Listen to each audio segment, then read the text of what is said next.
እንዳይሰማ የሚያደርጉ ብዙ በደሎች ኃጢአቶች የሉብንም አለብን። ለዚህ ነው እዚህ ጋር ከላይ ሲናገር ምናለ ምዕራገ ጸሎት ናት እና ይላል። እዚህ ከላይ ጸሎትን የምታሳርግ ናት። ወብኪ ያርግ ጸሎተ ኩሎሙ ቅዱሳን፣ በአንቺ የቅዱሳን ጸሎት ሁሉ ያደርጋል ካለ በኋላ ነው እዚህ ጋር አልቦ ጸሎት የሚለው። ወአልቦ ትንባሌ፣ ምንም አይነት ጸሎትም ሆነ ልመና እንበሌኪ ማርያም ያላንቺ ማለት ዘያአርግ ሎአሌ፣ አንቺ ነሽ የምታሰምሪው። አንቺ ለምነሽ ልጅሽ እምቢ የሚለው ነገር የለም። እኛ ብንለምንም ብንጸልይም ብዙ ጉድፍ ብዙ እንከን አለበት። ያንቺ ምልጃ ሲጨመርበት ግን ይሰምራል፣ ይቀናል ማለት ይሄ ነው ትርጓሜ ይሆን። ይሄ በነገራችን ላይ ያለው ስርዓተ ቅዳሴያችን ላይ ብቻ አይደለም፣ ማህሌተ ጽጌ ላይም አለ። ማህሌተ ጽጌ የምትቆሙ ሰዎች በደንብ ታስተውሉታላችሁ ያስባለሁ። ቁጥር 64 ላይ ይሄ ቃል የለ አለ። ይኸውና አቤ ውእቱ ተአምረ ጸጋወትኪ በድንጋሌ የሚላ ላይ መጨረሻ የሚላል አልቦ ጸሎት ወአልቦ ትንባሌ እንበሌኪ ማርያም ዘያአርግ ሎአሌ። እዚህ ማህሌተ ጽጌ ላይ አለ። ስለዚህ እመቤቴ ሆይ ያላንቺ ልመና ያላንቺ ጸሎት የሚያርግ የለም። ምን ማለት ነው? ድንግል ማርያም ከፍጥረታት ሁሉ ቅድስት ንጽሕት ናት። በክብር እሷን የሚበልጣት የለም። ወላዲተ አምላክ ናት በክብር በቅድስና እሷን ከፍጡራን መካከል የሚበልጣት ማንም የለም። አስምሩበት። ከፍጡራን ብለን ንጽጽሩ ከፍጡራን ጋር ከፍጡራን በቅድስና ብቻ አይደለም፣ በእምነት አንድ ፍጡር ለእግዚአብሔር ካለው ከድንግል ማርያም የበለጠ በእግዚአብሔር የሚያምን እምነቱን የጣለ ማንም የለም። በእምነት በቅድስና በክብር በቀረቤታ የፈለገ አንድ ፍጡር በቅድስናው በንጽሕና ወደ እግዚአብሔር ቢቀርብ ከድንግል ማርያም የበለጠ ለሥላሴ ቅርብ ማንም የለም። ለዚህም ነው እዚህ ጋር ምን ብሎ የተናገረው? እመቤቴ ሆይ ያላንቺ ልመና። ስለዚህ የማንኛውም ቅዱስ ቢጸልይ ከእሷ የበለጠ ፐርፌክት የሆነ ጸሎት ማንም የለው። ንጽሕት ቅድስት ያለች ጽድት ያለች ጸሎት እግዚአብሔር የሚወዳት እንከን፣ ተንኮል፣ ክፋት፣ ኃጢአት የሌለባት ንጽሕት ጸሎት የድንግል ማርያም ጸሎት። በዛ ላይ ደግሞ የአምላክ እናት ናት። በክብር ደረጃ እንኳን ከፍጡራን እሷ የሚበልጣት ማንም የለም። ከዚህ የትኞቹም ቅዱሳን ቢጸልዩ በድንግል ማርያም በኩል ለሚሰምረው ማለታችን ነው። ይሄ ነው የቤተክርስቲያናችን ትምህርት። ይሄ ማለት እኛ እግዚአብሔርን ማረኛ እንበለው እያልን አይደለም። አባታችን ምን ይላል? በሰማይ የምትኖር እኮ እንላለን። ስምህ ይቀደስ፣ መንግሥትህ ትምጣ፣ ፈቃድህ በሰማይ እንደሆነች እንዲሁ በምድር ትሁን። እየጸለይን አይደል? ጸሎት እኮ ነው። እንዲህ ብለን ስንጸልይ ድንግል ማርያም ስማቸው ትላለች። ይቅር በላቸው፣ አስምርላቸው። ዝም አትልም። የት አለ ስሜ የተጠራውና አትልም። ይሄን ለመግለጽ ነው። ስለዚህ በቤተክርስቲያናችን ምንም አይነት ጸሎት ያለ ድንግል ማርያም ልመና ያለ ድንግል ማርያም ጸሎት አያርግም። ይሄ የተናገረው አባ እገሌ አይደለም። ይሄን የተናገረው መምሬ እገሌ አይደለም። ስርዓተ ቅዳሴያችን ላይ ያለ ትርጓሜውን መስማት ነው። ምን የሚላል እዚህ ከሰላይ ራሱ ሲናገር ታማልዳል። ምልጃውን የሚገልጸው በቃ አለቀ። የምልጃም አይነት አለው እኮ። እኛም አንዳችን ለአንዳችን ለምን የለ አንዱ ለአንዱ ይለምን የለ በክብር ከአንዱ ኮከብ ክብር ከሌላው ኮከብ ክብር ይበልጣል ብሎ የለ። የድንግል ማርያም ምልጃ ከሌሎቹ ቅዱሳን ምልጃ በጣም ይለያል ነው። በምን ስሙር ነው፣ አክሰፕተብል ነው፣ ውድቅ አይሆንም። ይሄ የሚያሳየው ያንን ነው። እዚህ የቤተክርስቲያናችን ትምህርትን በደንብ አጥርተን፣ ስለዚህ ማንኛውም ቅዱስ ቢጸልይ ያቺ ማዕጠንት ማናት? ድንግል ማርያም። በእሷ በኩል ነው የሚያደርገው። ለዛ ነው ጽላት ሲቀረጽ ጽላቱ የተቀረጸለት ቅዱስ ከስር እመቤታችን መሃል ላይ ከዛ ሥላሴ፣ ያ የተቀረጸለት ቅዱስ አይኑን ወደ እመቤታችን፣ እመቤታችን ወደ ሥላሴ። እንደዛ ነው የሚደረገው። እሷ ከሱ እሱ ከሷ አማልዳ፣ እሷ ከሥላሴ አማልዳ የምታሰጥ ስለሆነች ይሄ በደንብ ማወቅ የሚገባን ነገር ነው። ስለዚህ ቤተክርስቲያን ቅዳሴ ላይ አለ። አንድ ማህሌተ ጽጌ ላይ ቅድም እንዳሳየኋችሁ ቁጥር 64 ላይ ይሄው ቃል በቃል ተጽፎ እናገኛለን። ምን የሚል? አልቦ ጸሎት ወአልቦ ትንባሌ። ምን ማለት ነው? ምንም አይነት ጸሎትም ሆነ ልመና እንበለኪ ማርያም ዘያርግ ሎአሌ ወደ አንቺ ወደ ሰማይ የሚያርግ ምንም ነገር የለም። ያ ማለት የድንግል ማርያም ምልጃ ካልተጨመረበት ንጹህ የሆነ ቅዱስ የሆነ እግዚአብሔር የሚወደው አይነት ጸሎት እግዚአብሔር የሚፈልጋት አይነት የድንግል ማርያም ምልጃ ጸሎት ካልተጨመረበት አይሰምርም። ለምን? የኛ ጸሎት እንከን አልባ አይደለም፣ ንጹህ አይደለም። የበለጠ ቅዱስ ብንሆን የፈለገ እንደው ጻድቅ ብንሆን ከድንግል ማርያም የበለጠ ጻድቅ ቅዱስ የለም። የእሷ ጸሎት ያሳርጋል። ለዛ ነው ይህንን መስዋዕታችን አሳርጊልን ካል በኋላ ታማልዳለችና ነው የሚለው። ደረጃው ሁሉ ይናገራል። ፈጣሪ ናትና አይልም። የክርስቶስን ቦታ ይዛለች አይልም። ራሱ ስርዓተ ቅዳሴው ራሱ የሚናገረው ታማልዳለችና ነው የሚለው። ስለዚህ እነ ተክለ ሃይማኖትን ጭምር እነ ቅዱስን ጊዮርጊስን ጭምር ከነዚህ ሰማዕታት የሚበልጥ ሰው አለ? አቡነ ተክለ ሃይማኖት ስንት ዓመት የተጋደሉት? ሰማዕቱ ቅዱስ ጊዮርጊስ ስንት ዓመት ተጋደለ? እነ ቅዱስ ቂርቆስ። ከነዚህ ሁሉ ቅዱሳን ድንግል ማርያም ትበልጣለች። ታዲያ እኛ አሁን የትኛው የሚያኩራራ ተጋድሏችን፣ የትኛው የሚያኩራራ ቅድስናችን፣ ጾማችን፣ ጸሎታችን፣ የትኛው የክርስትና ህይወታችን ነው ያለ ድንግል ማርያም ጸሎት የሚያደርግልን? ማን የሚሉን ጻድቅ ነን አሁን እኛ? አይሆንም። ያላንቺ የሚያደርግ ጸሎት የለም ማለት ያ የኛ እንከን አልባ ነው ማለት አይደለም። የኛ እንከን አለው ማለት ነው። በደል አለው፣ ኃጢአት አለው። ምንም እንኳን ክርስቲያን ብንሆን በአርባ በሰማንያ ቀን የተጠመቅን ብንሆን ስጋው ደግሞ የተቀበልን ብንሆንም በብዙ ኃጢአት በብዙ እርኩሰት የወደቅነን። ያንቺ ጸሎትና ያንቺ ልመና ግን ያስምራል ማለታችን። ስለዚህ እኛ ቤተክርስቲያን ላይ አልቦ ጸሎት ወአልቦ ትንባሌ ማለት ይሄ ነው። ድንግል ማርያም ጸሎት የምታይ የሁሉንም ቅዱሳን ነው የሚለው። እንደው ይኸው እዚህ ጋር ምዕራገ ጸሎታትና ካለ በኋላ ወብኪ ያርግ ጸሎቱ ሁሉም ቅዱሳን፣ በአንቺ በኩል የቅዱሳን ሁሉ ጸሎት ሁሉ ያርጋል። እንግዲህ አስቡ፣ የቅዱሳን ሁሉ ጸሎት እንኳን በድንግል ማርያም በኩል የሚያርግ ከሆነ የኛ ጸሎት እንግዲህ ከቅዱሳን አይለይም። ከሆን እንኳን እኛ አይቀር ቅዱስ ነው አይደለም እንኖር። ከቅዱሳን ከተለየ ደግሞ አለቀልን በቃ። በነቢያትና በሐዋርያት መሰረት ላይ ታንጻቸዋል ማለት እኮ ይሄ ነው። ስለዚህ ትምህርታችንን በደንብ አጥቶ ማወቅና መገንዘብ ተገቢ ነው የሚለውን ነገር ለማስረገጥ ያክል። ከዛ ቀጥለን እዚሁ ላይ እዚሁ መጽሐፈ ቅዳሴያችን ላይ ገጽ 73 ላይ ደግሞ እንዲህ የሚል እናገኛለን። ብሩክት አንቲ እምአንስት ያለ ካህኑ ቄሱም ይላል ከሴቶች ተለይተሽ አንድም ከሴቶች ይልቅ መርገመ ሥጋ መርገመ ነፍስ የለብሽ፣ በረከተ ሥጋ በረከተ ነፍስን እያማለድሽ የምታሰጭ ነሽ። አየኛ ትምህርት ምን የለብሽም ነው የሚለው? መርገመ ሥጋ መርገመ ነፍስ የሌለብሽ። ያ ብቻ አይደለም። ምን ታደርጊያለሽ አንቺ? በረከተ ሥጋ በረከተ ነፍስ ምን እያደረገች እያማለድሽ የምታሰጭ ነሽ። ስርዓተ ቅዳሴያችን ገጽ 73 ላይ ምዕራፍ 9 ላይ እናገኘዋለን። ቁጥር 94 ላይ ብሩክት አንቲ እምአንስት ማለት ምን ማለት ነው? ካህኑ እንዲህ ሲል አንቺ ከሴቶች ተለይተሽ የተለየሽ ማለት ምን ማለት ነው?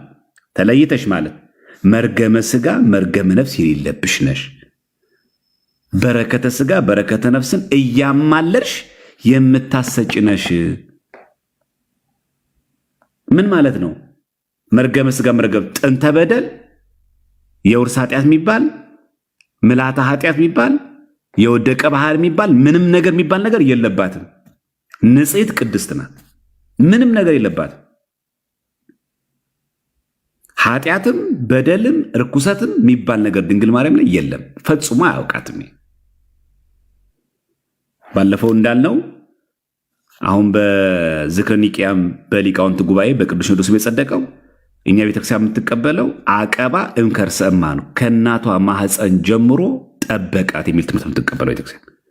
ይህንን አሁን ቅዱስ ሲኖዶስ በሊቃውንት ጉባኤ አማካኝነት በ13 ይመስለኛል ምዕራፍ ከፋፍሎ መጽሐፍ እያወጣ ነው። በሊቃውንት ጉባኤ የሚታተም ማለት ኢቭን ፍጡሮ ፈጣሪ የሚለው ጭምር አምላክ ወሰብ ተብሎ በሊቃውንት ቤተክርስቲያን እንደሚታይ እንደሚተረጎም ያንን የሊቃውንት ጉባኤ መልሶታል። እዚህ ካሁን በኋላ የርዕስም አጨቃጨቃችን ሊሆን አይገባ። የሊቃውንት ጉባኤ ምላሽ ስለሰጠበት እትም መጽሐፉ ሲወጣ በጋራ ምን ይሆናል ማለት ነው። ስለዚህ ካሁን በኋላ ፍጡር ወፈጣሪ ማለት አይቻልም። አምላክ ወሰብ ሃይማኖት አበውም በዛው መንገድ እንዲተረጎም እንዲታይ እንዲታረም ታዘዋል በሊቃውንት ጉባኤ ማለት ነው። ቅዱስ ሲኖዶስም ወስኗል። በዚህ የሊቃውንት ጉባኤ በዚህ ነው ያጸደቀው።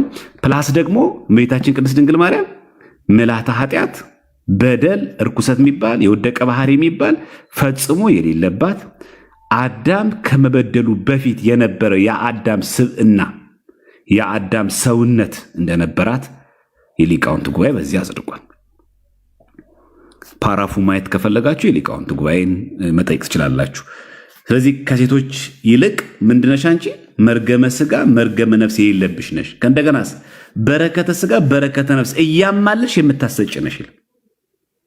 ስለዚህ እያማለች የምታሰጥራት እመቤታችን ቅድስት ድንግል ማርያም ምን የለብሽ ነው? መርገመ ስጋ መርገመ ነፍስ። በዛ ላይ ደግሞ በረከተ ስጋ በረከተ ነፍስን የምታሰጥናት። ምን ማለታችን ነው? ሰው በዚህ ዓለም ሲኖር የሚያስፈልጉት ብዙ ነገሮች አሉ። ለሱ በረከተ ስጋ የሚያስፈልገ መንፈሳዊ ህይወት አለን። ለስጋው ደግሞ መብቃት አለብን። ክርስቲያናዊ ስነ ምግባር ያስፈልገናል። በክርስቲያናዊ ህይወት መኖር አለብን። ለዚህ ምን ይባላል? በረከተ ነፍስ። ምን ያደረገች? እያማለች የምታሰጭ ነሽ። የእኛ ትምህርት ይሄ ነው። ድንግል ማርያም እያማለች የምታሰጥ መሆኗ። እሺ አሁንም እዚሁ ስርዓተ ቅዳሴያችን ሳንወጣ ማለት ነው እንዴ በደንብ አክተን እንድለየው ለማለት ያክል ነው። ትዝ ይላችኋል እቺ ንግግር በጌታችን በኢየሱስ ክርስቶስ ፊት እውነተኛ አስታራቂ ሆነች ታስቢን ዘንድ ማልሻለን ካለ በኋላ ዝውቱ ጊዜ ባርኮት ይላል አለ። ወዝውቱ የሚለው ማለት ነው። ይሄ ቤተክርስቲያናችን ካህኑ ውስጥ ካለ በኋላ ዝውቱ ጊዜ ባርኮት ከማለቱ በፊት እችን ቃል ይናገራታል። በጌታችን በኢየሱስ ክርስቶስ ዘንድ እውነተኛ አስታራቂ ሆነች አስበሽ ታሳስቢን ዘንድ እለምንሻለን። ልብ በሉ፣ አስታራቂ ሲል ምን ማለት ነው? ክርስቶስ በመልዕልተ መስቀል ተሰቅሎ ያዳነውን ማስታረቅ ነው? አይደለም። ያ እርቅማ የማይደገም በክርስቶስ ብቻ የተፈጸመ ነው። እዚህ ጋር ራሱ ትርጓሜ እኮ አለ። ምን እያለ ነው?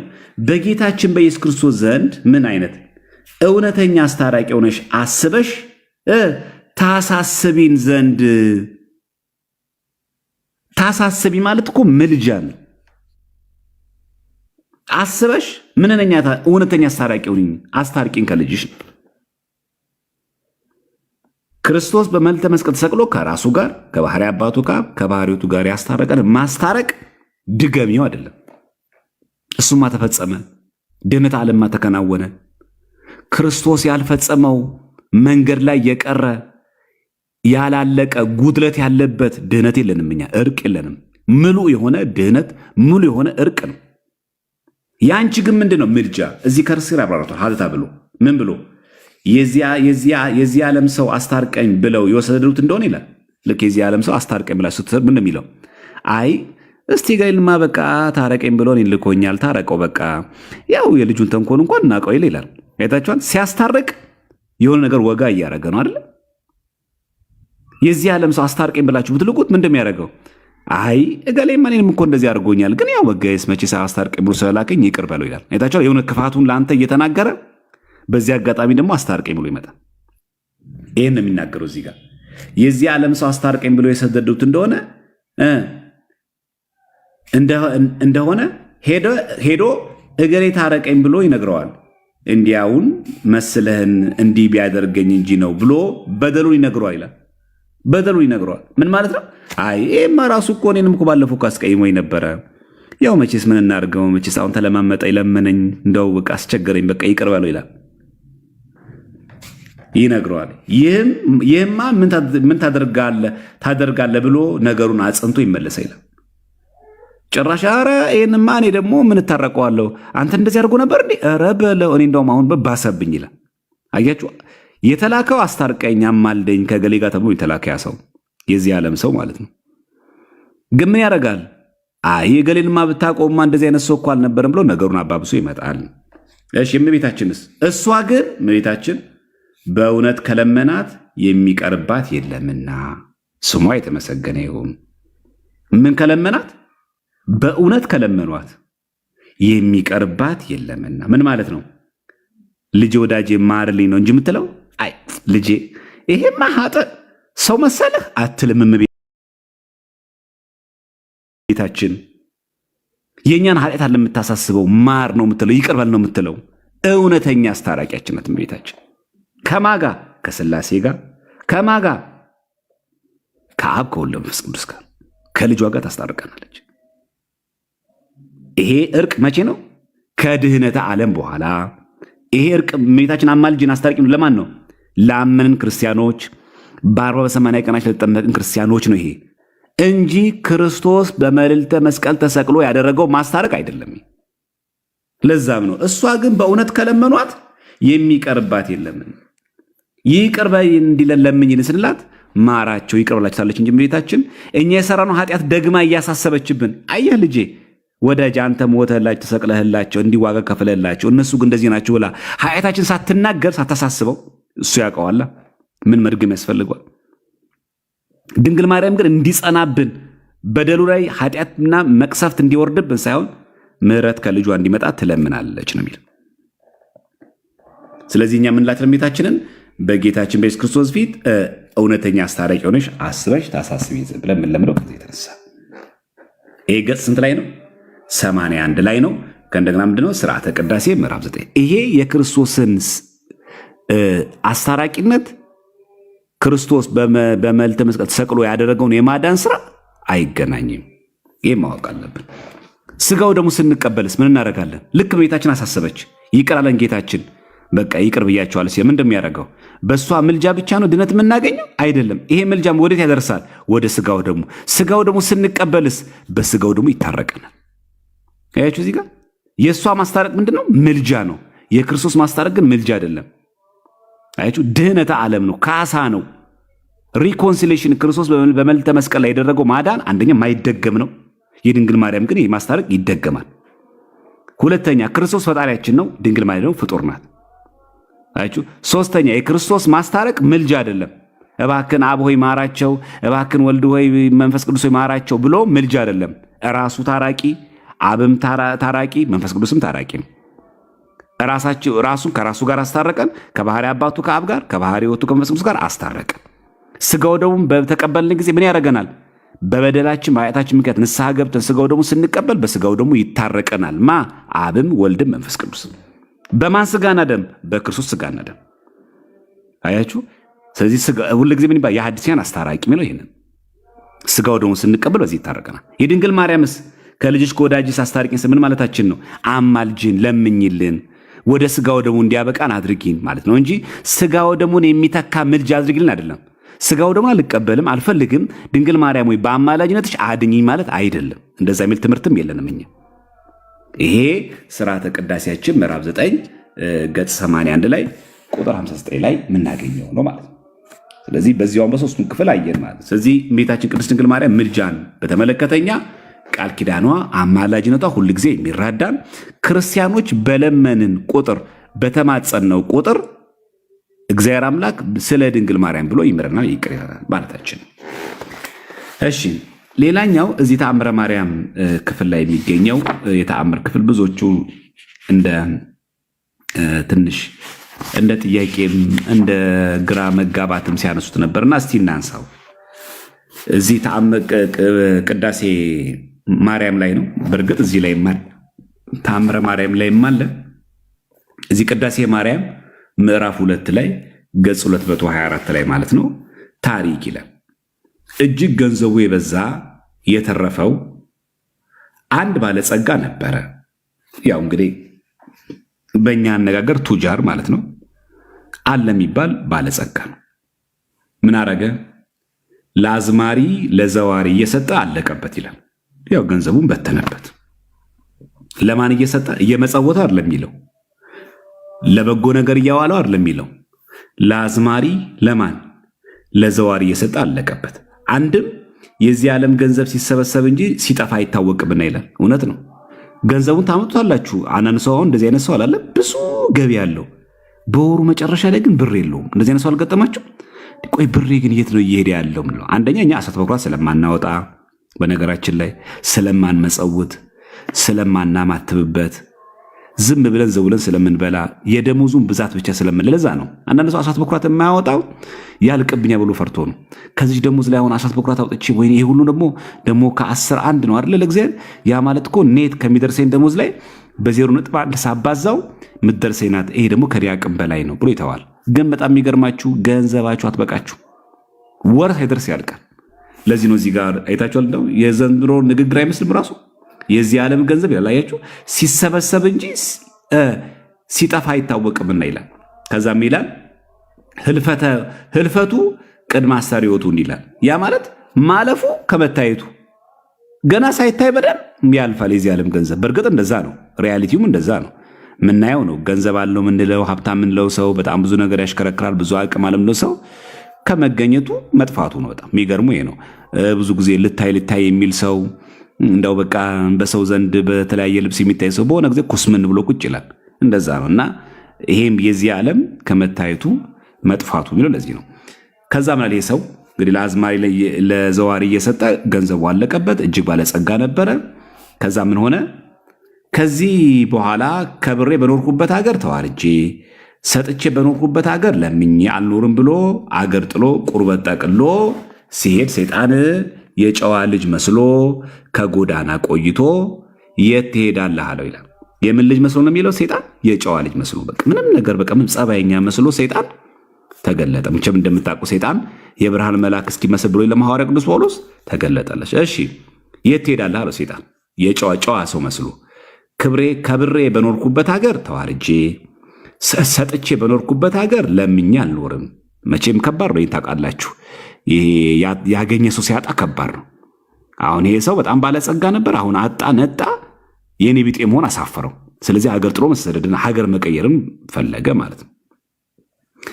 ስለዚህ ሀገር ጥዬ ቁርበት ጠቅዬ መሄዴ ነው አለው። ከዛ ሰይጣን የጨዋ ልጅ ስለመሰለ ያዘነ መስሎ ይላል ይህን ብሰጥህ አትመለስም አለው። ይህንማ ካገኘው ስንኳን ለእኔ ለልጅ ልጅ አይበቃም አለው። ከዚህ በኋላ ሰጠው፣ ልክ ድንጋይ ሙሉ ወርቅ ማለት ነው። አንተም ፈቃዴን ፈጽምልኝ አለው ሰይጣን። ከዚህ በኋላ ይህን ሁሉ ድንጋዩን ወርቅ አስመስሎ አሳየውና ይህን ብሰጥህ አትመለስም፣ እመለሳለሁ፣ ግን ፈቃዴን ፈጽምልኝ። ምንድን ያንተ ፈቃድ አለው? ፍላጎቴን ማለት ነው። ሰይጣን ምን ላድርግልህ አለው? አብ ወልድ መንፈስ ቅዱስን ካድልኝ፣ መላእክት ጻድቃን ሰማዕታትን አያማልዱም በል አለው። አያችሁ ንግግሩ ራሱ ሰይጣን ራሱ እንዴት ተንኮለኛ እንደሆነ። አብ ወልድ መንፈስ ቅዱስ ምን በልልኝ ካድልኝ ካለ በኋላ መላእክት ጻድቃን ሰማዕታትን አምላክ አይደሉም በል ነው ያለው። አምላክ እንዳልሆኑ እኮ ያውቃል እኮ ሰይጣን ራሱ። አያማልዱም በል ነው ያለው። ሰይጣን እንኳን ተንኮሉ ከዘመኑ ፕሮቴስታንት እኮ የተሻለ እኮ ነው። እዚህ ጋር ያለው ተመልከቱት። አብ ወልድ መንፈስ ቅዱስን ካድልኝ አለው። መላእክት ጻድቃን ሰማዕታት አምላክ አይደሉም በል ያለው። አምላክ ፈጣሪ አይደሉም እኮ። ግን ምን አለ ሰይጣን? አያማልዱም በል ነው ያለው። መላእክት ጻድቃን ሰማዕታት አያማልዱም በል አለው። ካደ ማንን? ሥላሴን። ከዛስ አያማልዱም አለ። ከተለያዩ በኋላ ነገር ረስቼ ይላል። አንድ ነገር ረሳው አለ ሰይጣን። ቆየኝ አለው። ምዕመናን አፍረው አክብረው ስሟን የሚጸሯት ማርያም የምትባላለች ወላዲተ አምላክ መሆኗን ካድልኝ። ምኗን ካድልኝ? ፈጣሪ መሆኗን ካድልኝ ይላል። እግዚአብሔር መሆኗን ካድልኝ ይላል። እግዚአብሔር እንዳልሆነች ያውቃላ፣ ፈጣሪ እንዳልሆነች ያውቃላ ሰይጣን። ምንድን ነው ካድልኝ አለው? ወላዲተ አምላክ መሆኗን ካድልኝ አለው። የለማኝ ምርኩዜን ምን ይዞ ይሄዳል ጉዞ እንዲሉ እሷንስ አይሆንም አለው። እንኪያስ አምጣ ብሎ ወርቅ አስመስሎ የሰጠውን ድንጋይ ይላል ተቀብሎ ልብ ራሱን ብሎ ገደለው። ሰይጣን ማለት ነው። መላእክተ ጽልመት አሁን በደንብ ስሙ እዚህ ጋር መላእክተ ጽልመት ነፍሱን ከስጋው ለይተው እጅ አድርገውታል። ያ ማለት ከዛ መላእክተ ጽልመት ወሰዱት ይህን ሰው ማለት ነው። መላእክተ ብርሃንም የጌታን ቁርጽ ፍርድ ሳያዩ አይለዩምና ከመቤታችን ዘንድ ሄደው ምን ነው ዝም አልሽ? ይህች ነፍስ ከስጋዋ የተለየች በአንቺ ምክንያት አይደለምን? አታማልጅም አለዋት ይላል። ምን አትይም? አታማልጅም። ምንድን እነማን ናቸው እነዚህ ብሉት? መላእክተ ብርሃናት። ምንም እንኳን ኃጢአት ብንሰራ ብንበድል ሞት ይገባቸዋል አንልም። እስቲ እግዚአብሔር ያሳያችሁ። ኤቲስቶች አሁን ኤቲስት ናቸው። ምንድን ነው የኛ ልመና? እንዲድኑ አይደለም እንዲመለሱ ነው፣ እንዲያምኑ ነው በስላሴ። እሰይ አሹት ይበላችሁ ሲኦል ግቡ ሚል ማን ነው? የመናፍቃን የኛ ትኩረታችን ማስተማራችን ምንድነው ጥቅሙ? ሰው ማዳን ነው። ሲኦል ገቡ እሰይ እንኳንም ገባችሁ ብለን ልናጨበጭብ ነው? እልልንል ነው? አይደረግም እንደዛ። ምን አሏት መላእክት ብርሃናት? የብርሃን መላእክት እመቤቴ ማርያም አንቺን እኮ አልክድም ስላለ እኮ እንደዚህ ሆነው አትለምኝ ምን አሏት? ሰው ታሪክ ሳይጨርስ እዚህ ጋር ሲያቆም ነው ችግሩ። አሁን ይሄ ገጽ ያለው 224 ላይ ገና እኮ አላለቀም እኮ እስከዚህ ያለ እስከ ገጽ 225 አለ። ቁንጽል ነገር ሰምታችሁ አትናገሩ ቤተክርስቲያን ልጆች፣ አይደረግም፣ ነውር ነው። ስብከትም እንደዚህ አይሰጥም፣ ትምህርትም አይሰጥም እንደዚህ። እዚህ ጋር አቁሞ አንድ ሰው አየ ሥላሴን ክዶ አየ የቅዱሳን መላእክት ጻድቃን ሰማዕታትን ምልጃ ክዶ በድንገት ተነሳ ይላሉ። መጨረስኩ ሐሳቡ ምን ይኑረው በምን ይለቅ ታሪኩ ምኑን አውቀን ነው እዚህ ጋር እናገረው? ይሄ ስህተት ነው። ከዛ ቀጥሎ እመቤታችን ምን አለች? አታማልጅ ምን አሏት? አሁንም ፈጣሪ ነሽ አሏት፣ እግዚአብሔር ነሽ አሏት መላእክት። አታማልጅ ምን አሏት? እሷም መሐርሊተ ወልድየ ዛተ ነፍስ አለችው። እባክህ ልጅ ሆይ ያችን ነፍስ ማራት አለችው። ከዛ ጌታችን አላት ከልብኑ ይትመሃር ውሻ ይማራልን አላት። ለምንድነው ውሻ ያለው? ወደ ትፋቱ ተመለሰ። ክርስቲያን የነበረ ሰው ተመልሶ ካደ። ከልብኑ ይትመሃር አላት ጌታችን። ከልብኑ ይትመሃር ውሻ ይማራልን እንደማለት ነው። ከልብኑ ይትመሃር ምን ብዬ ልማረው? ይሄንን እንቀጥል። አባቴን እኔን የባህሪ ሕይወቴን መንፈስ ቅዱስን የወዳጆቼ የመላእክት የጻድቃን የሰማዕታትን አማላጅነታቸውን የካደ ይማራልን አላት። ትክክል ነው አለም ጥያቄ ትክክለኛ ምላሽ ነው ለጌታችን። እንቀጥል። ዘጸዋዐ ስምኪ ወዘገብረ ተስካረኪ እምህር ለኪ ያልኸውስ ስምሽን የጠራ ተስካርሽን የዘከረ እምርልሻለሁ ያልከኝስ አለችው። ምን አለ ጌታ? ቃልህ ይታበላልና አለችው። እንዲህ ያልከውን ያውስ ቢሆን እንደዚህስ ቢሆን አለ የሕጸጸ ምግባር ነው እንጂ የሕጸ ሃይማኖት ነውን? ምን ማለት ነው? የምግባር ሕጸጽ ያለበትን ነው እምርልሻለሁ ያልኩት እንጂ የሃይማኖት ያለበትን ነው። ይሄ እኮ ሃይማኖት ነው። ለምን? ሥላሴን ክዷል። ሥላሴን መካድ ሃይማኖትን መካድ ነው። የቅዱሳን አማላጅነት መካድ ማለት ሃይማኖትን መካድ ነው። እኔ እኮ የምን ሕጸጽ ነው አለ? የምግባር ሕጸጽ ነው እንጂ የሕጸጽ ሃይማኖት የሃይማኖት ችግር ሕጸጽን አይደለም። እንዴ ሙስሊም ሆኖ የሞተን ሰው ድንግል ማርያም ብላ ነው የምታማልደው? መቼ አመነና? አልተጠመቀም እኮ።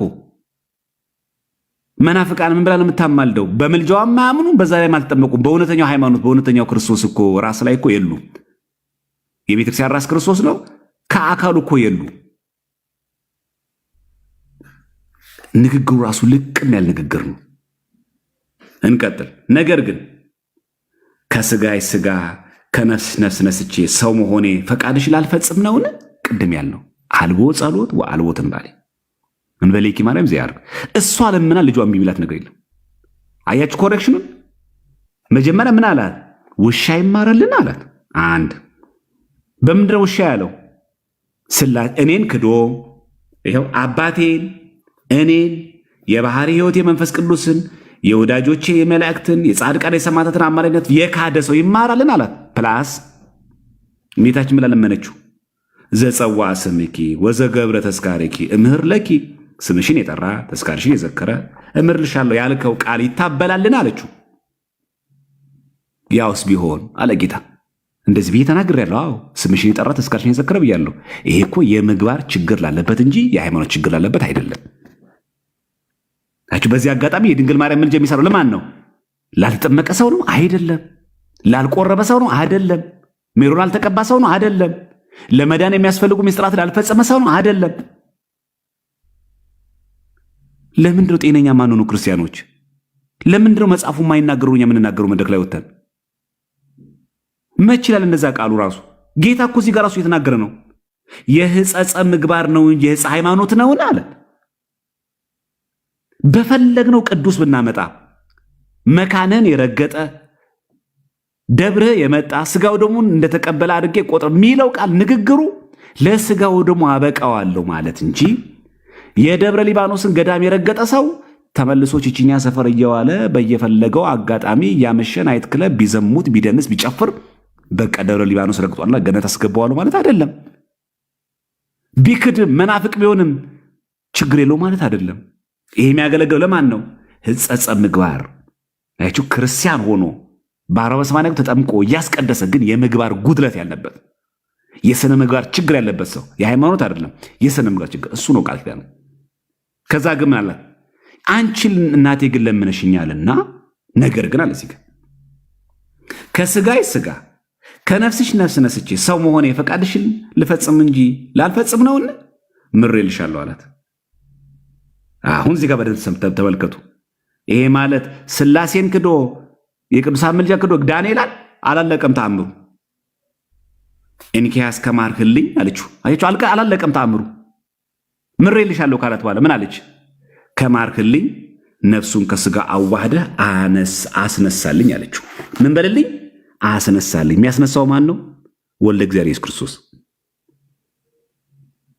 አየህ ምን ካልክልኝ ነው የምትያለችው? ከማርክልኝ ገነት ገባ አይልም፣ ገና ነው። ምሬልሻለሁ አላት።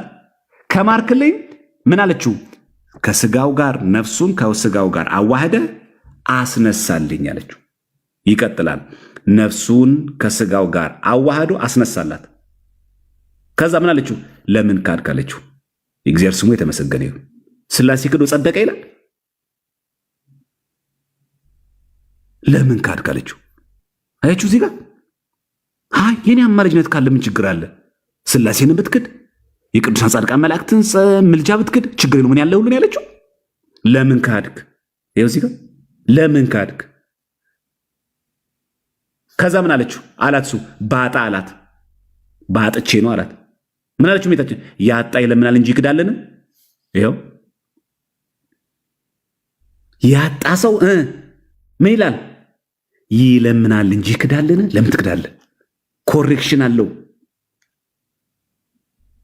በቃ ሥላሴን እየካድክ በቸገረ ቁጥር ባጣ ቁጥር ኪስ ባዶ በሆነ ቁጥር ለገንዘብ ብለ ለእንጀራ ብለ ለውሃ ብለ ለመጠጥ ብለ ሥላሴን ካድና ገነት ትገባለህ አይልም።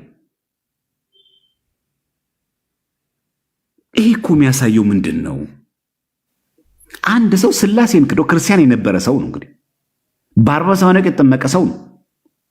ሥላሴን ክዶ ገነት ገባ የሚል የቱ ጋር ነው ያለው? እዚህ ጋር እምሬልሻለሁ ካላት በኋላ በቃ አትልም ቤታችን። እዚህ ጋር እኮ እምሬልሻለሁ ብሏታል እኮ። በቃ ገነት ግባ ቻው ደህና ሁን ለምን አትለው? ምን አለችው እሷ? እንኪያስ ከማርክልኝ ነፍሱን ከስጋ አዋህዳ አስነሳልኝ። ነፍሱን ከስጋ ጋር አዋህዶ አስነሳልኝ አለችው። የሚያስነሳው ክርስቶስ ስለሆነ ነፍስ ከስጋው አዋህዶ አስነሳላት። የሚያስነሳ ክርስቶስ ስለሆነ ለምን ካድክ አለችው። ባጣ አላት። ያጣ ይለምናል እንጂ ይክዳልን? አሁንም ከዛ ምን አለችው? ከልጄ አማልጄ እንዲህ ካለ ቦታ ምግብን አዘዋልሃልና፣ ያው ተቸግሮ አይደለም እንትን ያለው አዞልሃልና ሂድ አለችው። በዚያችን ቦታ አንድ ባለጸጋ ነበረ። አንዲት መልከ መልካም ልጅ ነበረችው። ባለጸጋ መጥቶ ልጅህን ስጠኝ ያለው እንደሆነ ልጄን በመልክ አትተካከላትም ይለዋል። መልከ መልካም መጥቶ ስጠኝ ያለው እንደሆነ ልጄ በገንዘብ አትተካከላትም ይለዋል። እንዲህ አድርጎ ከፍቅሩ ጽናት የተነሳ ያኖራት ነበር። በዚያች ቀን እመቤታችን ከቤተክርስቲያን እንዲሄድ አድርገዋለች። የባለጸጋ ጸሎት አጭር ነውና የሰጠኸኝን አትንሳኝ፣ ይችን አንዲት ቅንጣት ልጄን ባርክልኝ ብሎ ተቀመጠ። ወዲያው ተደሞ መጣበት። ተደመመ ማለት ነው ተመስጦ። ያም ሰው ጠፈር ጠፈሩን እያየ ሲዞር ከእሱ አጠገብ ደርሶ ቆመ። ልጅህን ከብትህንም ለዚህ ሰው ስጠው አለችው እመቤታችን። ቀና ቀና ቢል አየው። ከዚህ በኋላ ወስዶ ልጁን ከብቱንም ሰጥቶ ወዲያው አረፈ። እሱም ቆርቦ የእመቤታችንን ስሟን ሲጸራ ዝክሯን ሲዘክር የሚኖር ሆኗል። የእግዚአብሔር ስሙ የተመሰገነ ይሁን። ምን ሆነ? ሞተ። ያሰው ከአንዲት ባለጸጋ ልጅ ጋር አግብቶ ምን ሆነ? እሱም ቆርቦ የት ገባ? ንስሐ። የቆረበው ሥላሴ እንደካደ ነው። የቆረበው የቅዱሳን መላእክትና ጻድቃን ሰማዕታትን ምልጃ ክዶ ነው አይደለም። እኔ ምን አይነት ሰዎች ቲክቶክ ላይ እንዳለን ያላቀም ብቻ ወይ ሙሉን ታሪኩን አናነብም፣ የሆነ የተቆረጠ ጽሑፍ እናመጣለን፣ የተቆረጠ ቪዲዮ እናመጣለን፣ ይደርግም እናደርገዋለን። ታሪኩ ስላሴ እንደካደ ነው የሚናገረው። በድህነት በችግር ምክንያት አንድ ባለጸጋ የነበረ ሰው እንዳየን። ከዚህ በኋላ ግን ሲጻራ ዝክሯን ሲያዘክር አይቱ ዝክር እየዘከረ ቀር አይደለም። ቆርቦ ለመዳን ከሚያስፈልጉ ሚስጥራት አንዱ ሚስጥረ ቁርባን በድንግል ማርያም ምልጃ ብቻ አይደለም ገነት የገባው እርሱም ቆርቦ አይለም። እዚህ ጋር የእመቤታችን ስሟን ሲጻራ ዝክሯን ሲዘክር የሚኖር ሆኗል። ከሞተም በኋላ በዚህ ጊዜ ያልፋል የማይባል መንግስት ሰማያትን አውርሰዋለችና እንዲህ አለ። የእግዚአብሔር ስሙ የተመሰገነ ይሁን። መንግስት ሰማያት የወረሰው መቼ ነው? ቆርቦ። ስለዚህ ስላሴን ክዶ መንግስት ሰማያት ገባ የሚሉት ከየት ነው ያመጡት? ተነሳ እኮ ከሙታን ሌላ ህይወት እኮ ተጀመረ። አገባ እኮ ትዳር ጀመረ። ከዚህ በኋላ ምን ሆነ? ቆርቦ ንስሐ ገብቶ የካደውን ስላሴ ይቅር በሉኝ ብሎ በመላእክት በጻድቃን በሰማዕታት ስም ምልጃ አምኖ በእመቤታችን አምኖ ከእንደገና ስሟን ሲጸራ ዝክሯን ሲያዘክር የሚኖር ሆኗልና ከሞተም በኋላ በዚህ ጊዜ ያልፋል የማይባል መንግስት ሰማያትን አውርሰዋለችና የወረሰው መቼ ነው? ከዚህ በኋላ። ስለዚህ ስላሴን ቢክድም ማለት ስላሴን ክዶ መንግስት ሰማያት ገነት ገባ ማለት አይደለም። የካደ መንግስት ሰማያት አይገባም። እንደዚህ የሚል ትምህርት የለንም እኛ እና የቤተክርስቲያን ትምህርትን በደንብ ይገባል። ግልጽ ነው ሀሳቡ። ይሄ ነው። አሁን ይህን ከየት ያነበብነው? ከመጽሐፈ ቅዳሴ ገጽ ስንት ላይ 224 ጀምረን እስከ 225 አይልም። ዝም ብለን ልክ እንደ ፖለቲካ ፓርቲ እቃወማለሁ፣ እደግፋለሁ፣ እቀበላለሁ፣ አልቀበልም። ማነህ አንተ?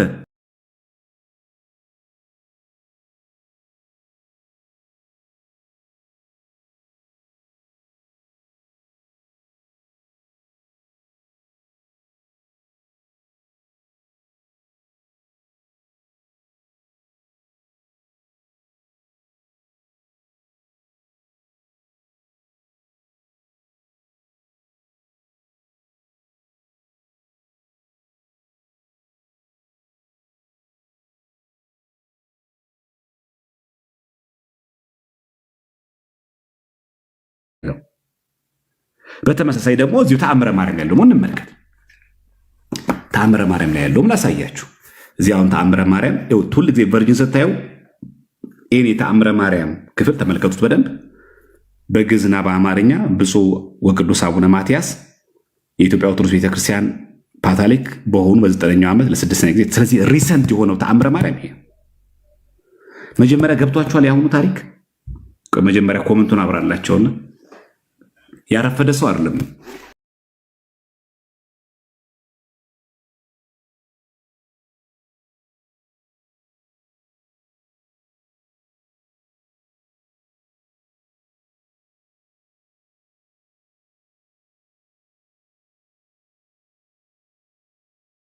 ሆነ ደረጃ ነው፣ በስርዓት ደረጃ ነው። አንድ ሊቀ ጳጳስም ውስን የሆነ ስልጣን ያለው።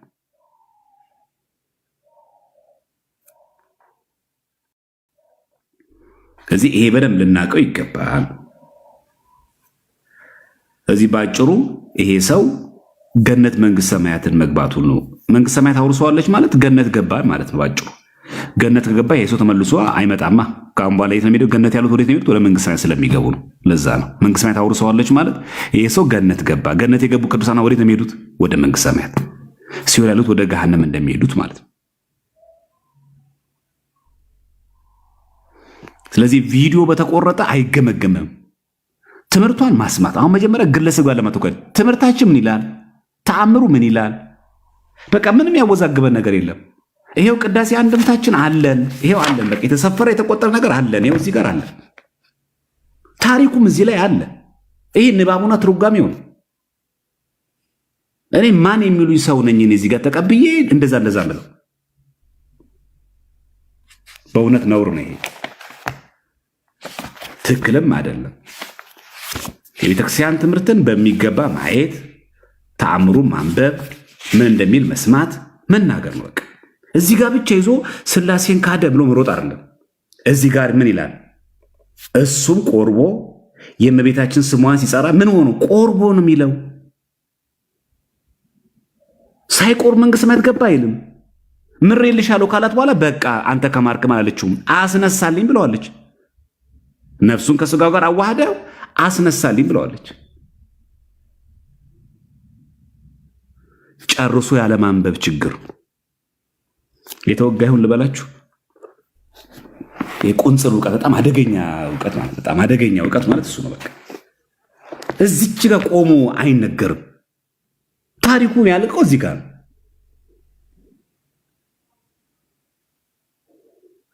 በጣም አደገኛ ነው። አሁን እኛ ጋር እየቸገረን ያለው ምንድን ነው? መጀመሪያ ታሪኩ የት ነው የሚገኘው?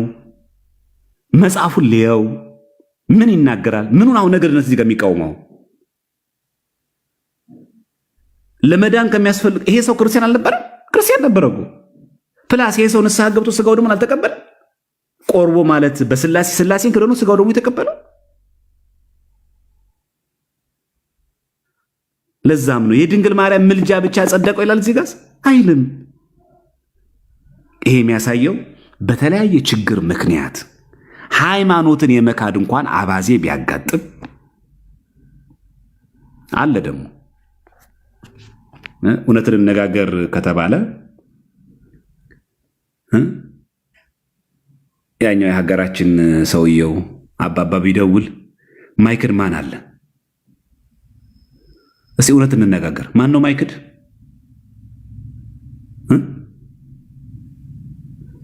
አሁን እዚህ ሲወረቀላል ይመስል በቃ ኦርቶዶክስ ሆነ ሚኒስተር ትሆናለህ። አንገተ ላይ ክር ማሰር ግን አትችልም። ክር ትበጥስና እግዚአብሔርን ካድና ሚኒስተር ትሆናለህ ሲባል ማይክድ ማን አለ? እኛ ጋር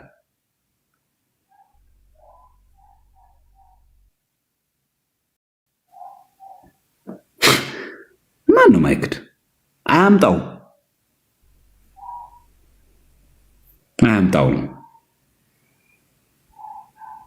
እና ችግሮቹ በጣም እያየሉ ሲመጡ አሁን እኛ እዚህ ግላም እንደ ቀላል ነገር የምናያት ነገር ሲቸግር ሰው ከብዙ ነገር ከየት ይክታል። አናቃቸውም። በየመስሪያ ቤቱ ስራ ለመቀጠር ብሎ ክር የበጠሱ ጓደኞች የሏችሁ? ኑሮ ከብዷቸው ልጅ ለማሳደግ ሲሉ ፕሮቴስታንት የሆኑ ሙስሊም የሆኑ ሰዎች የሉ? አናውቅም። ለምንድን ራሳችን የምንዋሸው ግን ክርስቲያኖች? የለም አናውቅም። ለደሞዝ ብሎ ክር የበጠሰ ሰው ኦርቶዶክስ አታውቁም እናንተ? ይሄ ሰው አሁን ይጥፋ ሲኦል ይግባ። አሁን ይሄ ሰው ምን ታደርጉታላችሁ ለዚህ ሰው? ለምንድነው ግን የምንዋሸው? ይሄ በጣም ጥመት ነው። እሺ ወደ ታምረ ማርያም ደግሞ ልሰዳችሁ። ኮመንት አጥፉላቸውና ወደ ታምረ ማርያም ደግሞ ልሰዳችሁ። እሺ ታምረ ማርያም ላይ ደግሞ ተመሳሳዩ ነገሩን ነው የምናነሳው። ይሄው ታምረ ማርያም ክፍል ደግሞ ሁል ጊዜ ስታዩት ታምረ ማርያም ክፍል ክፈቱ ስትባሉ ማየት ያለባችሁ ሪሰንት ይሄኛውን ነው ማየት ያለባችሁ። 2014 ዓ.ም ላይ ያለው ማየት የሚገባው እዚህ ጋር ገጽ 517 ላይ አለ። ገጽ 517 ላይ ስለ ነጋዴው ጥብርያዶስ የሚል ነው። ይሄ ደግሞ ልክ ተመሳሳይ ታሪክ ያለው ሰው ነው። እንዲህ ይላል 111ኛው ተአምር ገጽ 517 ላይ ስለ ነጋዴው ጥብርያዶስ ሙሉ ልንገራችሁ አይሻልም? ቁንጽል እውቀት ከሚኖረን ሙሉ ነገር ነው። ልመናዋ ክብሯም በእኛ ለዘላለም በእውነት ይደርብንና አምላክን ልጆች በድንጋይ ላይ ሥጋ በድንጋይ ነፍስ የጸናች ክብርት እመቤታችን ያደረገችው ተአምር ይህ ነው። ቅፍጥ የሚባል አገር ስሙ ጥብርያዶስ የሚባል በወንድ ባሪያ በሴት ባሪያ በብርና በወርቅ በላሞችና በግመሎችም እጅግ የከበረ በየብስና በባህር የሚነግድ አንድ ነጋዴ ነበረ።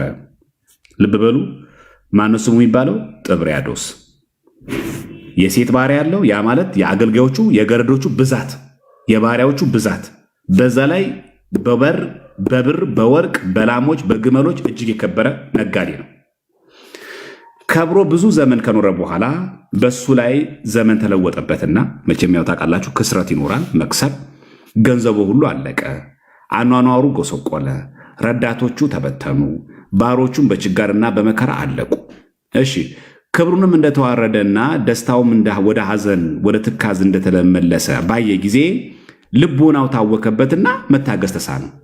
የደረሰበት ያውቀዋል።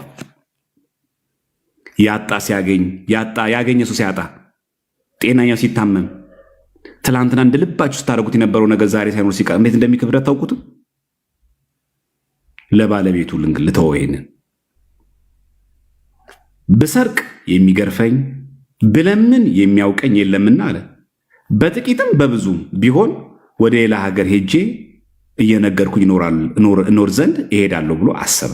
ልብ በሉ፣ ብሰርቅ የሚገርፈኝ ብለምን የሚያውቀኝ የለምና በጥቂትም በብዙ ቢሆን ወደ ሌላ ሀገር ሄጄ እየነገርኩኝ እኖር ዘንድ እሄዳለሁ ብሎ አሰበ። እሺ ምን ሆነ? ከዛ ይህንን ብሎ እያለቀሰና እያዘነ ከሀገር ወጥቶ እንባውን በፊቱ ላይ እየወረደና እየቸኮለ ሲሄድ ሰይጣን በመንገድ ተገናኘውና ወንድሜ ሆይ ለምን ታዝናለህ? ለምንስ ታለቅሳለህ? ምን ሆይ አለው። ወንድሜ ሆይ። አየህ፣ ወንድሜ ሆይ ሁሉ የሚልህ ወዳጅ አይደለም። ሰይጣንም ወንድሜ ይላል። ብሮክሲ ስላለ አንድ ሰው ወንድም አይደለም። ብሮ ስላለ ወዳጅ እንዳይመስልህ። ወንድሜ ሆይ እኮ ነው ያለው። ለምን ታዝናለህ አለው። አሁን ሰይጣን እዚህ ጋር ወንድሜ ሲለው እንደው አስቦለት ነው? ተጨንቆለት ነው? ያም ነጋዴ ያገኘን እነግርህ ዘንድ አንተ ማነህ አለው። እኔ ሰይጣን ነኝ አለው። በጣም የሚገርም እኮ ነው። እንደተቸገረ ሲያቅ ሰይጣን ነኝ አለው። ያም ነጋዴ አንተ ሰይጣን ከሆንክ ልትረዳኝ ይቻልሃልን አለው። ይሰርቅ እንደሆነ ይለምንም እንደሆነ ወደ ሌላ ሀገር ይኖር ዘንድ እንዲሄድ ያገኘውን ሁሉ ነገረው። ሰይጣንም ነገሬንስ ብትቀበል አለው። እኔ የምልህን ነገር ብትቀበል ማለቱ ነው ባለ ዘመን ሁሉ እንደ ቀድሞ ፈጽሞ ባለጸጋ ትሆናለህና ክንድህን አውጥተህ በደረቴ ውስጥ ያለውን ውሰድ አለው። ያም ነጋዴ ክንዱን አወጣና የለዘቡ 2 አይናቁ ሰጠው ይላል። አይናቁ ማለት እንቁዎች ማለት ነው፣ በብዙ ቁጥር። ነጋዴውም ከደስታው ብዛት የተነሳ ምን ባደርግልህ ትወዳለህ አለው። ሰይጣንም ክርስቶስን ካደው። ክርስትናህንና ጥምቀትህን ሱራፌልና ኪሩቤልን አምላክን የወለደች እመቤታችንን ማርያምን ካዳለው። አይታችኋል እዚህ ጋር ሰይጣንም ክርስቶስን ካደው። ክርስቶስንና ጥምቀትህን፣ ያ ማለት የልጅነት ጥምቀቱ ማለት ነው። ሱራፌልና ኪሩቤልን አምላክን የወለደች እመቤትህ ማርያምንም ካዳለው። አምላክን የወለደች እመቤትህን ያለው እመቤታችን አይልም ሰይጣን። እመቤትህ ማርያምን ካዳለው። የነገሩን ፍጻሜ በሰማ ጊዜ የምድር ሁሉ ንግሥት ናትና እመቤቴ ማርያምን አልክድም እንጂ ሁሉንም እክዳቸዋለሁ አለ። እንቀጥል። ይሄ ሰው ማንን አልክድም አለ? እመቤታችን ቅድስት ድንግል ማርያም። ሌሎቹን ክርስቶስንና ጥምቀትን ሱራፌልና ኪሩቤልን አቃለው ነው። እንቀጥል። ሰይጣንን ማርያምን ካልካድካት የምትሰራው ሁሉ አይረባህም ብሎ ከሱ ተሰውሮ ትቶት ሄደ። ክርስቶስን እክዳለሁ ብሎ እኮ ሱራፌልና ኪሩቤልን እክዳለሁ ብሎ ጥምቀትንም እክዳለሁ ብሎት ማርያምን ካልካድካት የምትሰራው ሁሉ አይረባህም ብሎ ተሰውሮ ትቶት ሄደ። ማን? ሰይጣን። ሰይጣንም ከሱ ከተሰወረ በኋላ በክንዱ ላይ ያለውን እንቁ ባህሪ ያይ ዘንድ ያ ነጋዴ ክንዱን ባወጣ ጊዜ ተለውጦ አሸዋ ሆነ። ለካ ፌክ ነው። እንቀጥል። ስለዚህ ፍጹም ሐዘን አዘነ። ሰዎቼን፣ ክብሬን፣ ገንዘቤን ሁሉ ያጣሁት አልበቃኝ ብሎ ሃይማኖቴን ለውጬ ፈጣሪ ጌታዬን ክጄዋለሁና ወዮታ አለብኝ እያለና እያለቀሰ እያዘነ መንገዱን ሄደ። የእግዚአብሔር ስሙ የተመሰገነ ይሁን። ምን እያለ? እያለቀሰ። ማንን ክጃለሁ ብሎ? ሃይማኖቴን ለውጬ ፈጣሪን ጌታዬን ክጄዋለሁና ወዮታ አለብኝ። አይታችሁ? ማርያምን ከያዝኩኝ ምን ችግር አለው? ክርስቶስን ብክደውም ችግር የለውም፣ ጥምቀትን ብክድ ችግር የለውም፣ ኪሩቤል ሱራፌል ብክድ ችግር የለውም ብሏል። ይሄ ሰው ለምንድነው ጨርሳችሁ ማታነቡት? ክርስቲያኖች ለምንድነው እዚህ ጋር የምታቆሙት?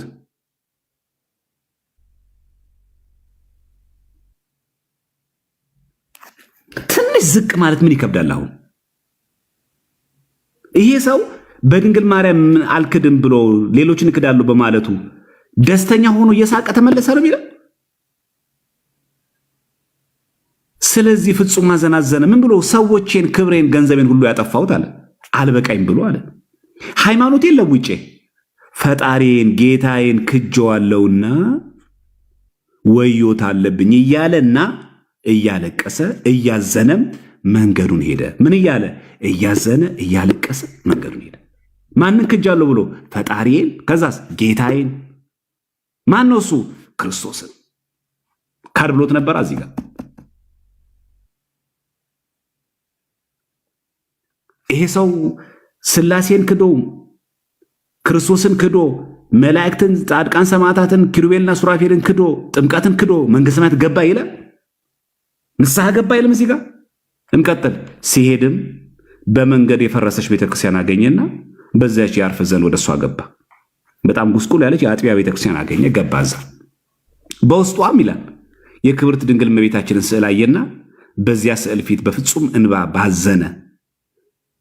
ልቡናውም ይቅርታ ገንዘብሽ የሚሆን እመቤቴ ሆይ እኔ በይቅርታሽ አምናለሁ፣ እንዳልካድኩሽ አንቺ ታውቂያለሽ።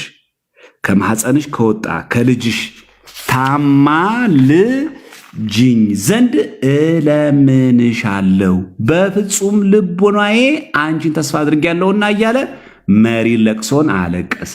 ከልጅሽ ከወዳጅሽ አማልጅኝ ክጀዋለሁና አለ። ከዚህ በለጠ ንስሐ አለ? ተአምረ ማርያም የማይለውም ከኪሳቸው ያወጡ ይናገራሉ። የማይለውም ማለት መጨረስ ነው ታሪኩ። እዚህ ጋር አያቆምም። እዚህ ጋር አይደለም የሚቆም ታሪኩን መጨረሱ ይማራቸዋል። ቤተክርስቲያን አገኘ። ቤተክርስቲያን ውስጥ ገብቶ ምን አለ? አንቺን አልካድኩሽም። ከዛስ ምን አድርጊኝ ግን አላት? ከማኅፀንሽ ከወጣ ከልጅሽ ታማልጅኝ ዘንድ እለምንሻለሁ፣ በፍጹም ልቦና አንቺን ተስፋ አድርጌያለሁና እያለ መሪር ልቅሶን አለቀሰ። ከለቅሶም ብዛት የተነሳ በተኛ ጊዜ ይቅር የምትል አምላክን ወደች እመቤታችን ከልጇ ጋር ተገለጸችለት። የእግዚአብሔር ስሙ የተመሰገነ ይሁን። ከማን ጋር ተገለጸችለት? ከልጇ ጋር። ጌታችንም በዙፋን ላይ ተቀምጦ ሳለ እመቤታችን በፊቱ ቆማ ልጄ ሆይ የዚህን ኃጥእ ምስኪን ሰው ኃጢአቱን ይቅር ትለው ዘንድ እለምንሃለሁ አለችው። ኮሬክሽን። ቅድምን ነበረ ኮሬክሽን፣ እዚህ ጋር ማስተካከያ። ስላሴን ክዶ ሲሞት ምን አለች? ነፍስ ከስጋውን አዋሃድ። ለምን ካድክ? አጥቼ ብታጣ ስላሴ ለምን እንጂ ካላለችው አስተካከለችው። እዚህ ጋር ተመሳሳይ ምን አለችው? በቤታችን የዚህን ኃጥእ በፊቱ ቆማ እኮ ነው።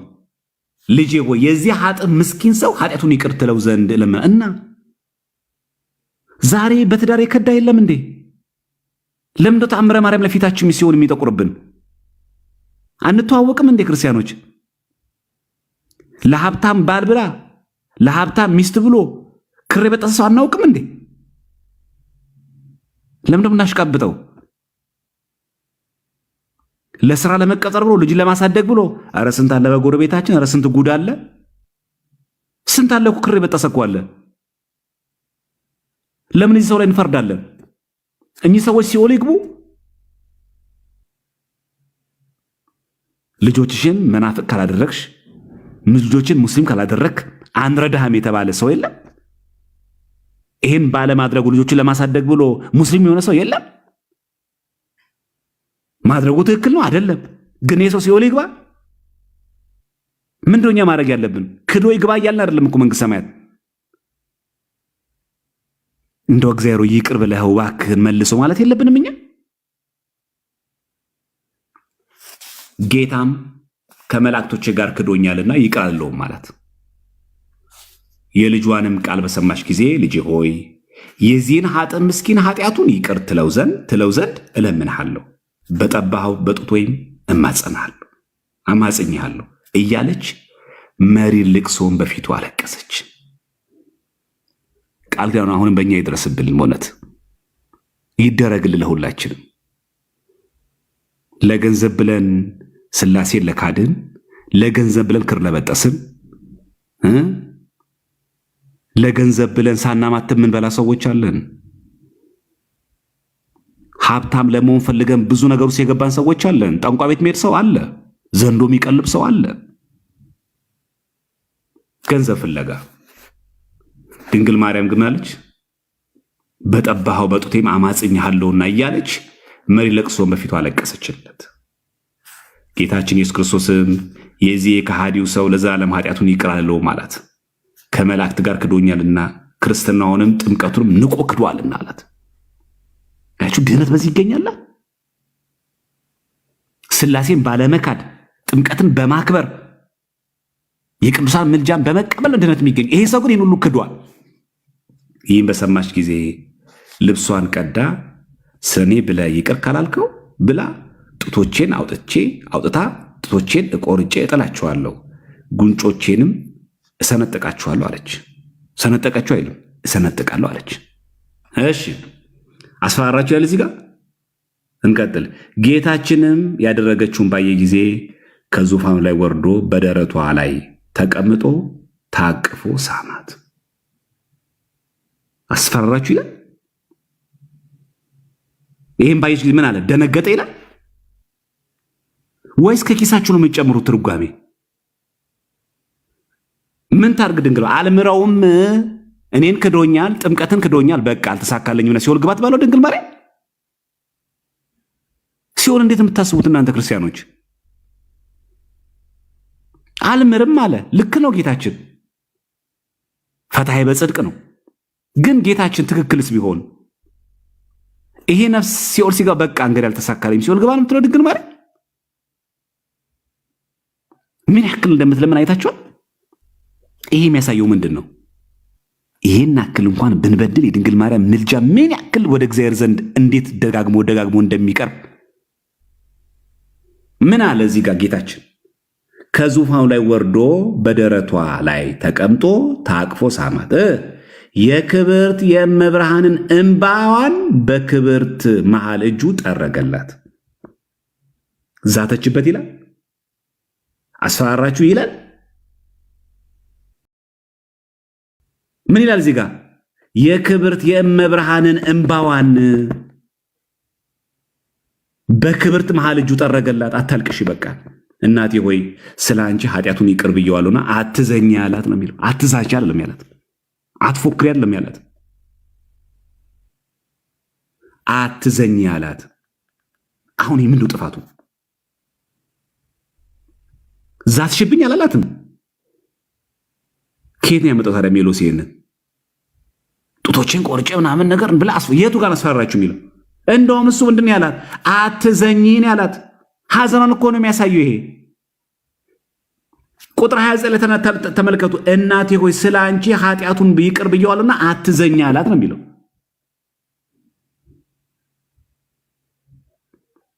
እመቤታችንም ወደዚያ ሰው ሄዳ ከእንግዲህ ወዲህ ሁለተኛ አትበድል አለችው። ስሙ የተመሰገነ ይሁን።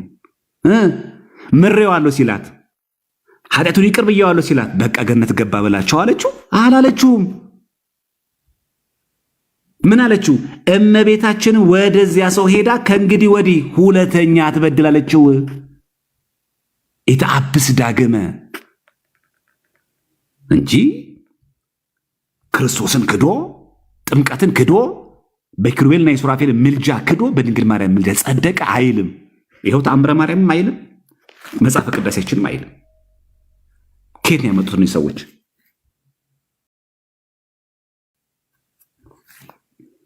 ከዛ ምን አለችው? ሰነፍስ ድነት አለችው። ምሬልሻለሁ ብሏታል። እዚህ ጋር አይደለም አትበድል ብላ አቆመች። አሁንም አላቆመችው ድንግል ማርያም። ስለ ነፍስ ድነት። ስለምን ድነት? ስለ ነፍስ ድነት እኔ ያለሁልን ያለችው። ዝክሬን ዘክር ብቻ ነው ያለችው። ተመልከቱ። ስለ ነፍስ ድነት በሕይወተ ሥጋ ሳለ ተነስተ እግዚአብሔርን ለምነው አለችው። ምን ግባ ማለት ነው? ንስሐ ግባ። ስለምን ድነት? ስለ ነፍስ ድነት። ማን ነው የሚለመነው? እግዚአብሔር። ምን እንዲል? ይቅር እንዲል። ስለምን? ስለ ነፍስህ ድህነት። እልል ያለ ወንጌል እኮ ነው ይሄ። እልል ያለ ወንጌል።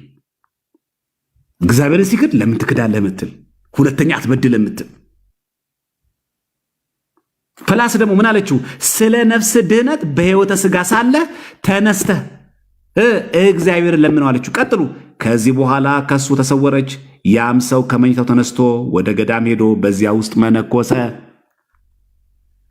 መነነ፣ ንስሐ ገባ። ስለ ኃጢአቱ ስሬት እግዚአብሔርን ዘውትር ያገለግል ነበረ። ይኸው አለቀ እኮ ነገሩ። ስለምኑ ስሬት? ስለ ኃጢአቱ ስሬት እግዚአብሔርን ዘወትር ያገለግል ነበረ። ክብርት ድንግል እመቤታችንም አርፎ መንግሥተ ሰማይ እስኪገባ ድረስ ባለ ዘመኑ ሁሉ ሲያመሰግናት ኖረ።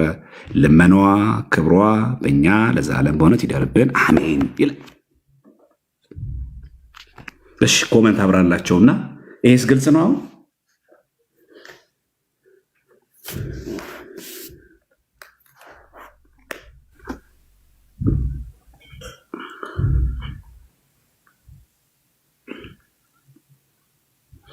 ኮመንት አብሩላቸውና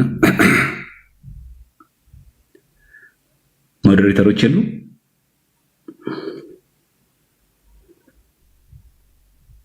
እሺ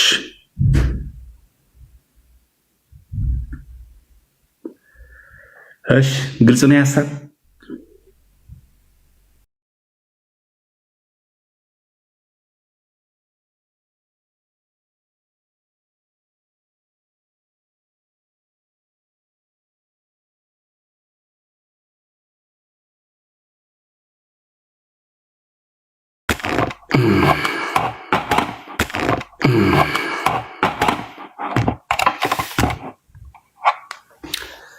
እሺ ወገኖቼ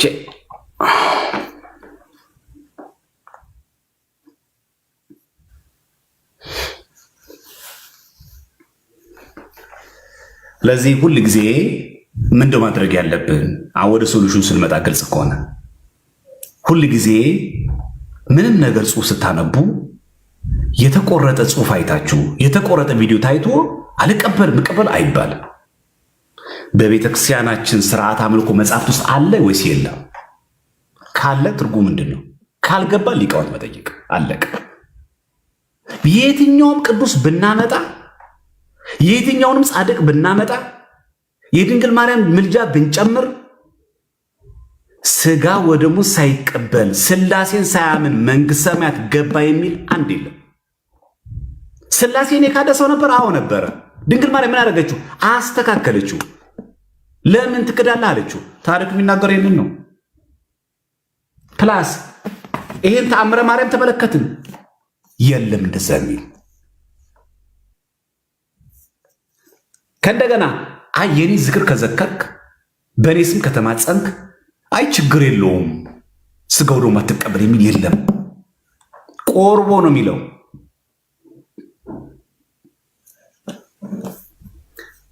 ስለዚህ ስልካችሁን ብቻ ሳይሆን አሳሰባችሁንም አብዴት አድርጉት። እሺ ክርስቲያኖች፣ እኔም እንደዚህ የምላችሁ ዝም ብሎ ቨርዥን ብቻ ለሚስተካከል አስተሳሰብን ንባብን ማሳደግ አስፈላጊ ነው። ባረጀ ነገር አትሂዱ። በቃ ዝም ብሎ አልቀበል ማነህ አንተ? እንደዚህ አይባልም። በቃ ሮጦ ሊቃውንት አሉ መጠየቅ ነው። እኛ እዚህ ጋር ያለን ሰዎች የቤተክርስቲያንን ትምህርት መግለጥ ነው ስራችን። ተጽፏል ተአምረ ማርያም ላይ፣ እዚህ ቅዳሴ ማርያም ላይ ማለት የተዘገበ ነገር እና ሄዶ ዝም ብሎ ብቻ በተሳብ ነገርነትን አይጥስም። ዛሬ አቡነ አረጋዊ ናቸው፣ ዓመታዊ ክብረ በዓላቸው። ሂዱ ደብረ ዳሙ፣ ዛሬ ክብረ በዓል ንግስ ነበር።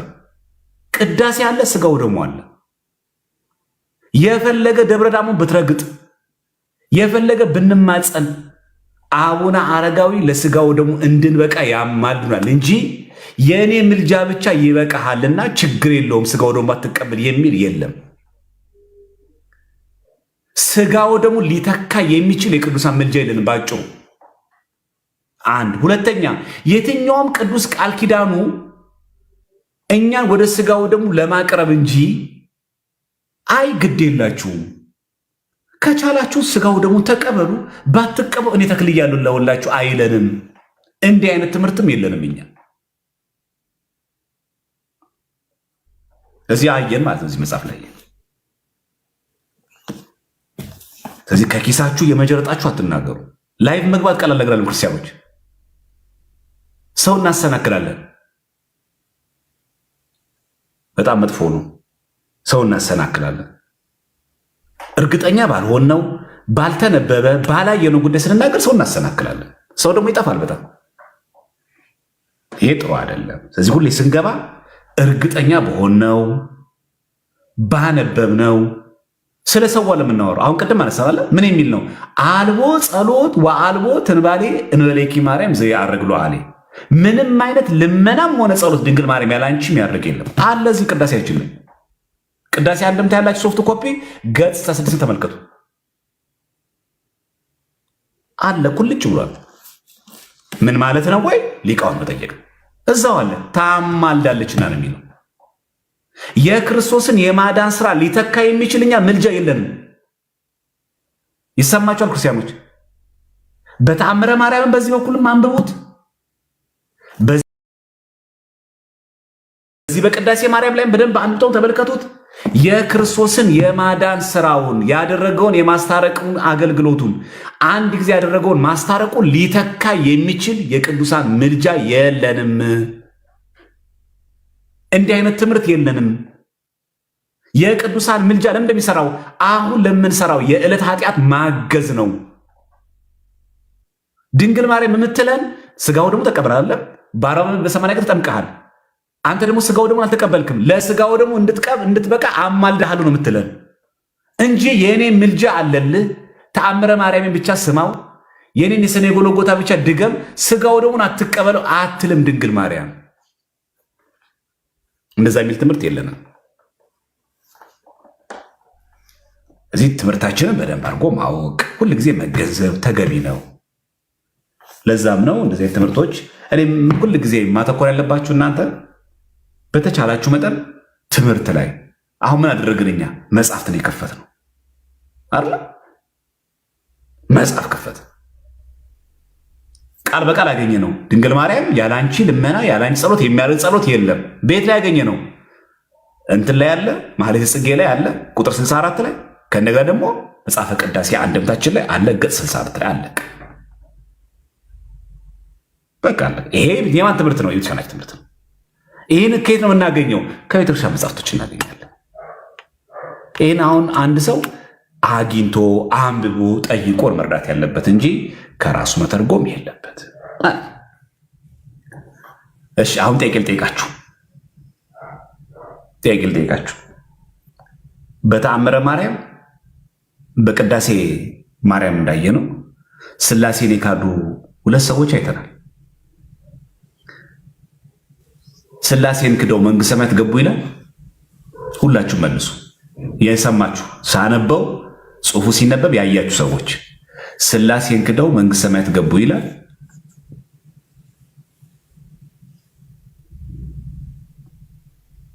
እሺ ካየነው ከሁለቱም ተአምራት የሁለቱም ጥፋት አንድ አይነት ነው። ሥላሴን መካድ የቅዱሳን ምልጃ መካድ ነው።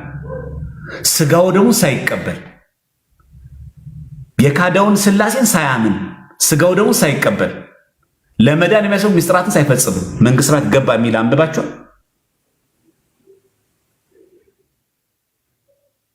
አይል አያችሁ። አንድም ቦታ እንደዚህ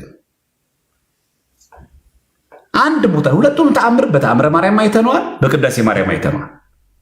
አንድ ቦታ ላይ ያም የካደውን ሥላሴ ሳያምን በንስሐ ሳይመለስ ስጋው ደግሞ ሳይቀበል በድንግል ማርያም ምልጃ ብቻ መንግሥተ ሰማያት ገባ የሚል የለንም።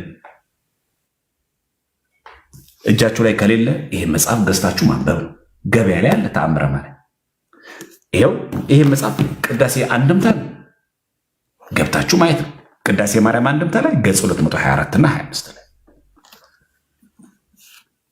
እና ቆንጥር አትሁኑ። እሺ ቆንጥር ጥሩ አይደለም።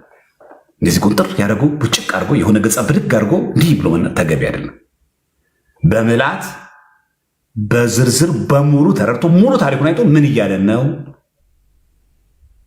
ምን እያለ ነው? ተአምረ ማርያም ምን እያለ ነው? ቅዳሴ ማርያም ሥላሴ ካሉ ችግር የለም እያለ ነው አይደለም። ለምን ችግሩ ተፈጠረ ወይ አይባልም እንዴ? ለምን ሰው ክር በጠሰ ይባላል እንዴ? ለምን ሥላሴ ተካደ ይባላል አንልም። ተካደ እኮ ይኸው ተከናወነ። የዛ ሰው ድክመት ግን ድንግል ማርያም ምን አደረገች? ሥላሴ ብትክድ መንግሥተ ሰማያት ትገባለን ያለችው አላለችው። ስጋው ደግሞ ባትቀበልም በእኔ ዝክር ገነት ትገባለን ያለችው አላለችውም። ሁለቱም ተአምረ ማርያም ከእንዲሁም ደግሞ ቅዳሴ ማርያም አንደምታችን እንደዛ አይናገርም። እና አንዱ ችግርም አይደለም የነቀለሜ እኮ ችግር እኮ ነው። ከላይ ያለችዋል ቁንጥር አድርጎ በጥሶ ይወጣል። ያው ከሳይሉ ምመኑ ስለማያነብ እኛም ደግሞ ፈልፍለን ደግሞ ከስር ከስር ስለማናነብ ይደርግን አይደለም። እዚህኛ መሰረታዊ ጉዳያችን ንስሐ ገብተን ስጋው ደሙ መቀበል አሁንም ግዴታችን ነው። እንዳትረሱ። ስጋው ደሙ መቀበል ለመዳን የሚያስፈልጉ ሚስጥራትን መውሰድ ግዴታችን ማይቀር ነው። ግን ደግሞ ሰው ነንና ብንበድል ብንሰደካከል ወደ ክደት ነገር እንኳን ብንመጣ አልመለስም የመመለስ እድል የለኝም አንበል። ንስሐ ከገባን እግዚአብሔር አምላክ ይቅር ይለናል። ይሄን ነው የሚያሳየው እንጂ ግድ የለም ስላሴን ካዱ፣ ችግር የለም መላእክት ጻድቃንን ካዱ፣ ድንግል ማርያም አለለችላችሁ የሚል ትምህርተኛ ያለ ሁለቱም ክፍል እንደዛ ያስነበብኳችሁ ለዛ ነው። በነገራችን ላይ እያነበብናት ያየነው ለዚህ ነው። ሁላችሁን ያስነበብኩት ለዚህ ነው። ከኪሳችን ጨምረን የተረጎሙ እንዳይመስላችሁ፣ የሚመስል ነገር የተረጎሙ እንዳይመስላችሁ፣ ከራሱ እዚሁ መጽሐፉ ላይ ያለ። ስለዚህ እባካችሁ በተለይ መምህራንን ብትሆኑ ጥንቃቄ ማድረግ ስናነብ በምልአት ሙሉን አንብቦ ሙሉ ነገር ተረድቶ መናገር ተገቢ ነው ማለት ነው። እሺ ጥያቄ ያለው ሰው ካለ ላስገባ። ጥያቄ የሚቀበለው በደንብ ስሙ። ጥያቄ የሚቀበለው ሙሉ ነገሩን የሰማ ሰው እንዳታስደግምብኝ ማለት ነው። አላሳዘናችሁም? አሁን ሁሉ እንዳለ እንደ አዲስ ደግም ሙሉን ሰምቼዋለሁ ግን አልገባኝ የሚል ሰው ነው የምቀበለው። ሙሉን ሰምቼዋለሁ ትምህርቱን ያልገባኝ ነገር አለ የሚል ሰው ካለ አስገቡ። በደንብ ስሙ፣ አለበለዚያ አስወርዳለሁ። ሙሉን ሰምቼዋለሁ፣ ስታነብ አብረን አንብበናል፣ ግን ያልገባኝ ነገር አለ ማለት ይቻላል። አለበለዚያ አስወርዳለሁ ወዲያው። እሺ አንድ ቁጥር ጽፋችሁ ሞዴሬተሮች ያስገቧቸው። ትምህርቱ ላይ ሙሉን ሰምቼዋለሁ፣ በደንብ በከፊል አልሰማም፣ ከግማሽ በኋላ የሰማሁትም አልቀበልም፣ ሙሉን ትምህርቱን ሰምቼዋለሁ ግን ያልገባኝ ነገር አለ የሚል ሰው ብቻ አስገቡ። አሁን በዚህ ህግ የምንሰማ ከሆነ ሪኩዌስት ጠይቁና ሞዴሬተሮች ያስገባቸዋል።